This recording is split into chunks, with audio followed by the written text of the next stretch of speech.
नमस्कार मित्रांनो, स्वागत आहे तुमचं तुम्हा सर्वांच्या आवडत्या चॅनल आज काय नवीनवर. तर बघा मित्रांनो, आज काय नवीनच्या आजच्या व्हिडिओमध्ये आपण अतिशय महत्त्वाची माहिती पाहणार आहोत. ती म्हणजे अशी की 10वी-12वीच्या मुलांसाठी मोठी धक्कादायक बातमी.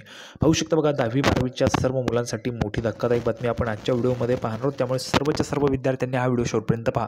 सर्वात अगोदर सर्व विद्यार्थ्यांना विनंती आहे, सर्वांनी लगेच व्हिडिओला लाईक करा, चॅनलला सबस्क्राईब करा. हा व्हिडिओ तुमच्या मैत्रिणी असतील, तुमचे मित्र असतील, त्यांच्यापर्यंत शेअर करून टाका आणि त्यांनाही चॅनलला सबस्क्राईब करायला सांगा, म्हणजे जेणेकरून सर्वांपर्यंत व्हिडिओ पोहोचेल.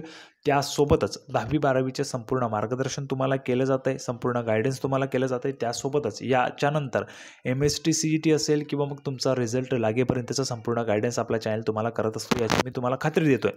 त्यामुळे सर्वच्या सर्व विद्यार्थ्यांनी लगेच चॅनलला सबस्क्राईब करून घ्या. चॅनलला सबस्क्राईब करणं फ्रीमध्ये, सबस्क्राईबचं बटन लगेच दाबून टाका आणि जी बेल आयकन असते तिला ऑलवर क्लिक करा, म्हणजे जेणेकरून संपूर्ण व्हिडिओ तुम्हाला फ्रीमध्ये पाहायला मिळणार आहे. सर्वांनी चॅनलला सबस्क्राईब करा. तर आता मोठी धक्कादायक बातमी काय 10वी-12वीच्या मुलांसाठीची ते आपण या ठिकाणी पाहणार आहोत. थोडाही वेळ वाया न घालवता लगेच व्हिडिओला सुरुवात करूया आणि संपूर्ण माहिती पाहूया. तर बघा, सर्वात मोठी धक्कादायक आणि दुःखाची बातमी पाहण्यासाठी आपण या ठिकाणी पाहू शकतो. बघा, मंगळवारी सकाळच्या सत्रात इंग्रजी विषयाच्या पहिल्या पेपरला तणावामुळे आयुषने दुसऱ्या मजल्यावरील परीक्षा कक्षातून उडी मारली. या घटनेनंतर त्याला तातडीने रुग्णालयात दाखल करण्यात आले. सध्या त्याच्यावर उपचार सुरू आहेत. पाहू शकतो बघा, 12वीची परीक्षा सुरू आहेत आणि 12वीच्या परीक्षा देत असतानाच बहुतेक विद्यार्थ्यांना त्या ठिकाणी ताणतणाव जे ते येत आहे. बघा, 12वी परीक्षेच्या सकाळच्या सत्रातील इंग्रजी विषयाच्या पहिल्याच पेपरला एका विद्यार्थ्याने परीक्षेचा तणाव घेत टोकाचे पाऊल उचलले. सर्वच्या सर्व विद्यार्थ्यांना माझी विनंती राहील, सर्व विद्यार्थ्यांनी काळजीपूर्वक ऐका. बघा, कुठल्याही पद्धतीचा तुम्हाला ताणतणाव घेण्याची आवश्यकता नाही आहे. जीवन हे एकदाच मिळत असते. परीक्षा ह्या वारंवार होत असतात, प्रत्येक वर्षी परीक्षा येतात. त्यामुळे काळजी करायची नाही. जर तुम्ही या वर्षी फेल झालात तर पुढच्या वर्षी परीक्षा देऊ शकतात, परंतु जीवन जर एक वेळेस संपलं तर ते पुन्हा आपल्याला मिळेल किंवा नाही याची गॅरंटी नाही आहे. त्यामुळे कुणीही ताणतणाव घेऊ नये. आणि परीक्षा बघा, ह्या परीक्षा यावर्षी होतील, पुढच्या वर्षी पण होणार आहेत. त्यामुळे तुम्ही काळजी करायचं नाही. तुम्हाला पुनर्परीक्षेचा पण त्या ठिकाणी ऑप्शन अवेलेबल आहे, जरी तुम्ही फेल होत असाल तरी. पण जर तुम्ही चांगला अभ्यास केला असेल तर निश्चितच तुम्ही परीक्षेमध्ये पासच होणार आहात आणि सरकार त्यासाठी चांगल्या पद्धतीने तुमच्यासाठी प्रयत्न पण करत आहे. जर तुम्हाला KT लागली असेल तरी पण तुम्हाला पुढे ॲडमिशन देण्यासाठीचे प्रयत्न पण ह्या ठिकाणी केले जात आहेत. त्यामुळे कुणीही अशा ताणतणावामध्ये येऊ नये आणि असा प्रकार करू नये. जीवन हे एकदाच मिळत असतं. आता पुढे पहा. बघा, राज्य माध्यमिक उच्च माध्यमिक मंडळाच्या वतीने मंगळवारी 12वीच्या परीक्षा सुरू झाल्या. पुणे, नागपूर, छत्रपती संभाजीनगर, मुंबई, कोल्हापूर, अमरावती, नाशिक, लातूर आणि कोकण या 9 विभागीय मंडळामार्फत या परीक्षा घेतल्या जात आहेत. बघा, 9 विभागीय मंडळामार्फत परीक्षा घेतल्या जात आहेत. आता सर्वात महत्त्वाचं म्हणजे आज मराठीचा पेपर होता.